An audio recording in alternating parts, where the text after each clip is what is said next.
അഭിനവ് ആളുകളുടെ സംസാരം ശ്രദ്ധിച്ച് കേട്ടുകൊണ്ടിരിക്കുമ്പോൾ റോഷ്നി നോക്കുകയായിരുന്നു. അടുത്തിരിക്കുന്ന ആളുകൾ സംസാരിക്കുന്നത് കേട്ടിട്ടാണ് അവൻ ഇത്രയും ശ്രദ്ധിച്ചിരിക്കുന്നതെന്ന് അവൾക്ക് മനസ്സിലായി. അതോടെ അവളും അഭിനവിനെ പോലെ അടുത്തിരിക്കുന്ന ആളുകളുടെ സംസാരം കേൾക്കാൻ തുടങ്ങി. അവരുടെ വാക്കുകൾ കേട്ടപ്പോൾ റോഷ്നി ചിരിച്ചു. ഇവന്മാരുടെ ചങ്കൂറ്റം സമ്മതിച്ചു കൊടുത്തേ പറ്റൂ. ഡേവിഡ് തിരകന്റെ ഹോട്ടലിലിരുന്ന് ടൈഗറിനെ കുറിച്ച് സംസാരിക്കുന്നു. കുടിച്ച് വെളിവില്ലാതെ ഓരോന്ന് പറയുന്നതായിരിക്കും, അല്ലാതെ ഇവന്മാർക്ക് ഇത്രത്തോളം ധൈര്യം ഉണ്ടാകുന്ന എനിക്ക് തോന്നുന്നില്ല. അവർ പറയുന്നത് ശ്രദ്ധിച്ചുകൊണ്ട് റോഷ്നി പറഞ്ഞു. എന്നാൽ അഭിനവ് അപ്പോഴും വളരെ ശ്രദ്ധയോടെ അവരെ തന്നെ നോക്കിയിരിക്കുകയാണ്.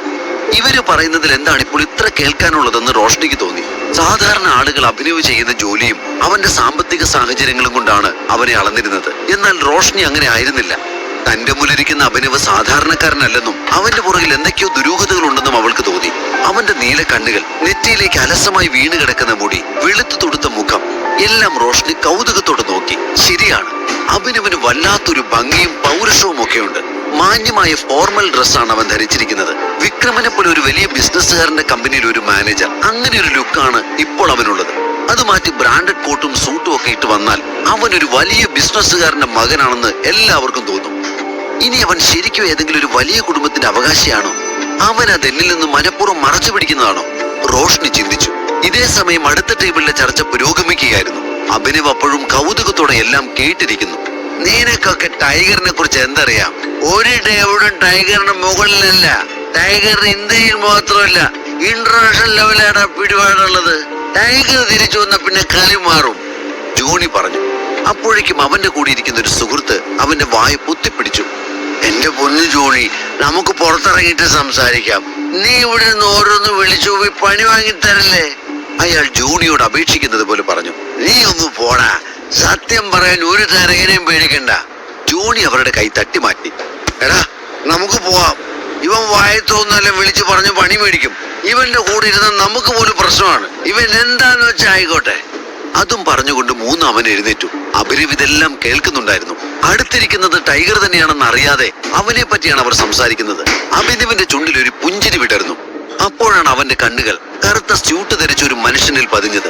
അയാൾ കറുത്ത നിറമുള്ള കണ്ണടയും ധരിച്ചിരുന്നു. കുറച്ചു നേരമായി അയാൾ അവിടെ ഇരുന്ന് സംസാരിക്കുന്ന ആ മൂന്ന് പേരെയും നോക്കുകയായിരുന്നു. ആ മൂന്ന് പേരും അവരുടെ സ്ഥലത്ത് നിന്ന് എഴുന്നേറ്റ് പുറത്തേക്ക് പോയപ്പോൾ ആ മനുഷ്യനും അവരുടെ പിന്നാലെ പോയി.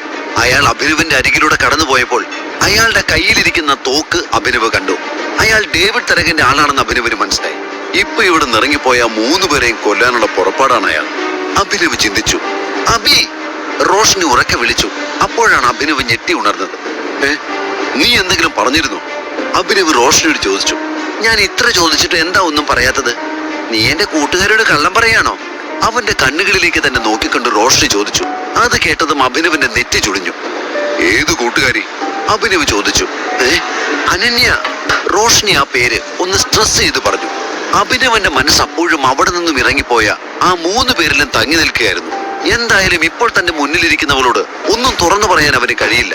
അതുകൊണ്ട് വീണ്ടും കള്ളം പറയാൻ അവൻ തീരുമാനിച്ചു. നോ റോഷ്നി, അങ്ങനെയൊന്നുമില്ല. പിന്നെ എനിക്ക് പെട്ടെന്ന് പോകണം. ഒരു പ്രധാനപ്പെട്ട മീറ്റിംഗ് ഉണ്ട്. അതിന് കയറാതിരുന്നത് ശരിയാവില്ല. എത്രയും പെട്ടെന്ന് മീറ്റിംഗ് അറ്റൻഡ് ചെയ്ത് എനിക്ക് വീടെത്തണം. വൈകിയാൽ എന്റെ പെണ്ണ് ഭദ്രകാളിയാവും. അറിയാലോ നിനക്ക് അനന്യെ? അഭിനവ് ചോദിച്ചു. അത് കേട്ട് റോഷ്നി പൊട്ടിച്ചിരിച്ചു. എന്റെ അഭി, ഞാൻ ഈ അനന്യെ ഇന്നും ഇന്നലെയൊന്നും കാണുന്നതല്ല. അവളുടെ മനസ്സിൽ നിന്നെ പറ്റി ഒരു ചിന്ത പോലും ഉണ്ടാവില്ല. പിന്നെയാണ് അവൾ നിന്നെ സംശയിക്കുന്നത്. എന്തിനാ മോനെ ഇതുപോലെ തള്ളി മറിക്കുന്നത്? റോഷ്നി ചോദിച്ചു. അതൊക്കെ എന്തെങ്കിലും ആവട്ടെ, എനിക്കെന്നാലും അത്യാവശ്യമായിട്ട് ഇവിടെ നിന്ന് പോണം. കഴിച്ചു തീർന്ന് നമുക്ക് ഉടനെ ഇറങ്ങണം. വേണമെങ്കിൽ ഞാൻ തന്നെ വീട്ടിലാക്കി തരാം, അഭിനവ് പറഞ്ഞു.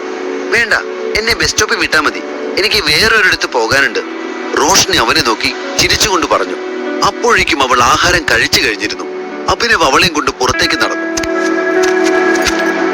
അഭിനവ് കാറെടുത്ത് റോഷ്നിയുടെ അരികിലെത്തി. റോഷ്നി കാറിൽ കയറിയതും അവൻ വണ്ടി സ്റ്റാർട്ട് ചെയ്തു.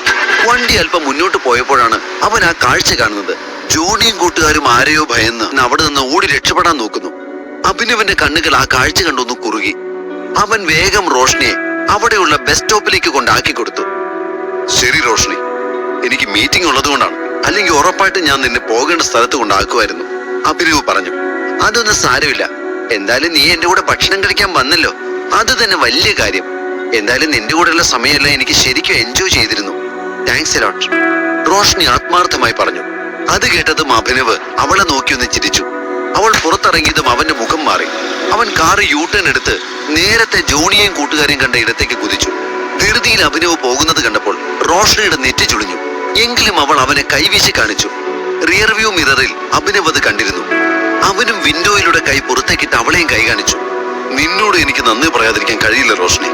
ടൈഗറിനെ അറിയാവുന്നവർ കൊച്ചിയിൽ തന്നെ ഉണ്ടെന്നും അവന്റെ വരവിനായി അവരൊക്കെ കാത്തിരിക്കുകയാണെന്ന് നീ എന്നെ കാണിച്ചു തന്നു, അഭിനവ് മനസ്സിൽ പറഞ്ഞു. അഭിനവ് വളരെ വേഗത്തിൽ കാർ ഓടിച്ചു മുന്നോട്ട് പോയി. എന്നാൽ ജോണിയും കൂട്ടുകാരെയും ഒന്നും അവിടെ കാണാൻ പറ്റിയില്ല. അവർ അതിനകം തന്നെ വളരെ ദൂരം മുന്നോട്ട് പോയിട്ടുണ്ടെന്ന് അവന് മനസ്സിലായി. അവർ ഏതെങ്കിലും ഇടവഴിയിലേക്ക് തിരിഞ്ഞോ എന്ന് അവൻ സംശയിച്ചു. എത്രയും പെട്ടെന്ന് അവരെ കണ്ടെത്തണം അഭിനവ് ഓർത്തു. അവൻ കാറ് തിരിച്ച് റോങ് സൈഡിലൂടെ മുന്നോട്ട് പാഞ്ഞു. അപ്രതീക്ഷിതമായി റോങ് സൈഡിൽ അഭിനവിന്റെ കാറ് വളരെ വേഗത്തിൽ വരുന്നത് കണ്ടതും പല ഡ്രൈവർമാരും പരിഭ്രാന്തരായി. അവർ വണ്ടി പെട്ടെന്ന് വെട്ടിച്ചു മാറ്റി. റോഡിൽ നല്ല തിരക്കുണ്ടായിരുന്നു. എന്നാൽ അഭിനവ് കൂളായി അതിനിടയിലൂടെ ഡ്രൈവ് ചെയ്തു. നിനക്കെന്താണ്, ഭ്രാന്താണോ? റോങ് സൈഡിലാണ് വണ്ടി ഓടിക്കുന്നത്. മറ്റൊരു ഡ്രൈവർ അയാളുടെ വണ്ടിയുടെ ഉള്ളിൽ നിന്ന് പുറത്തേക്ക് തലയിട്ടുകൊണ്ട് അലറി. അഭിനവ് അതൊന്നും മൈൻഡ് പോലും ചെയ്തില്ല. അവൻ തന്റെ കാർ മുന്നോട്ട് വളരെ വേഗത്തിൽ കൊണ്ടുപോയി. പെട്ടെന്ന് റോഡ് സൈഡിൽ കുറച്ചു പേർ എന്തോ ചെയ്യുന്നത് അഭി കാണുന്നത്. സൂക്ഷിച്ചു നോക്കിയപ്പോൾ ഏതോ ഒരാളെ കുറച്ച് ഗുണ്ടകൾ ചേർന്ന് മർദ്ദിക്കുകയാണെന്ന് അവന് മനസ്സിലായി. അടുത്ത് വന്നപ്പോൾ അത് ജോണി തന്നെയാണെന്ന് അവന് മനസ്സിലായി. ഇത് കണ്ടതും അഭിനവ് കാറിൽ നിന്ന് ചാടി ഇറങ്ങി. നിർത്ത്, അഭിനവ് അലറി. അവന്റെ ശബ്ദം കേട്ട് എല്ലാവരും തിരിഞ്ഞു നോക്കി. അഭിനവ് അവരുടെ അടുത്തേക്ക് വന്നു. എന്തിനാ പാവത്തെ തല്ലുന്നത്? അവൻ ദേഷ്യത്തോടെ ചോദിച്ചു. ഇത് കേട്ടതും അവിടെ ഉണ്ടായിരുന്നവർക്ക് ദേഷ്യം വന്നു. ഞങ്ങൾ ചിലപ്പോ തല്ലും, ചിലപ്പോ കൊല്ലും, നിനക്കെന്താ ഇതിൽ കാര്യം? ഗുണ്ടകളിൽ ഒരാൾ ചോദിച്ചു. കാര്യമുണ്ട്, അതുകൊണ്ടല്ലേ ചോദിച്ചത്, അഭിനവ് ഒട്ടും കൂസലില്ലാതെ പറഞ്ഞു. എടാ ചെക്ക, വെറുതെ വെള്ളത്തിനെടുക്കാതെ പോകാൻ നോക്ക്. ചുമ്മാ ഞങ്ങളുടെ കൈക്ക് പണിയുണ്ടാക്കി വെക്കരുത്, അതിലൊരാൾ പറഞ്ഞു. ഇത് കേട്ട് അഭിനവിന് ചിരി വന്നു. അയ്യോ, ഇങ്ങനൊന്നും പറയല്ലേ, ഞാൻ ശരിക്കും പേടിച്ചു. നിന്ന നിപ്പിന് പേടിച്ച് മൂത്രം വരെ ഒഴിച്ചു, അഭിനവ് പറഞ്ഞു. അഭിനവിന്റെ വാക്കുകൾ കേട്ട് അവിടെ ഉണ്ടായിരുന്ന ആളുകൾക്ക് ദേഷ്യം കൂടി. പെട്ടെന്ന് അവരുടെ നേതാവ് മുന്നോട്ട് വന്നു. എന്താടാ, നീ സിനിമയിലൊക്കെ കാണുന്ന പോലെ വലിയ ഹീറോ ആവാൻ നോക്കുകയാണോ? അങ്ങനെയാണെങ്കിൽ ഈ നിൽക്കുന്നവന്റെ അതേ ഗതി നിനക്കും വരും. ഞങ്ങളോട് കളിക്കാൻ വരുമ്പോ നിന്റെ ഈ 6 ശരീരത്തിന് കിടക്കാനൊരു കുഴി കുഴിച്ചിട്ട് വേണം പോരാൻ. അവൻ തന്റെ നേരെ വരുന്ന ഒരാളുടെ തല പിടിച്ച് ചുവരിൽ ആഞ്ഞടിച്ചു. മറ്റൊരാളുടെ വയറ്റിൽ കൈമുട്ടുകൊണ്ട് താങ്ങി. അപ്പോഴാണ് ഒരാൾ അവനെ പിന്നിൽ നിന്നും കഴുത്തിന് വട്ടം പിടിച്ചത്. അഭിനവ് തന്റെ ഇടത് കൈകൊണ്ട് അവന്റെ കോളറിൽ പിടിച്ച് മുന്നിലേക്കൊന്ന് കുനിഞ്ഞു. അതോടെ പിന്നിലുള്ളയാൾ അവനെ മറികടന്ന് താഴെ വീണു. അവൻ അയാളെ താഴെയിട്ട് ചവിട്ടി. അധിക നേരം കഴിയുന്നതിന് മുൻപ് തന്നെ ശത്രുക്കൾ നിലം പറ്റി.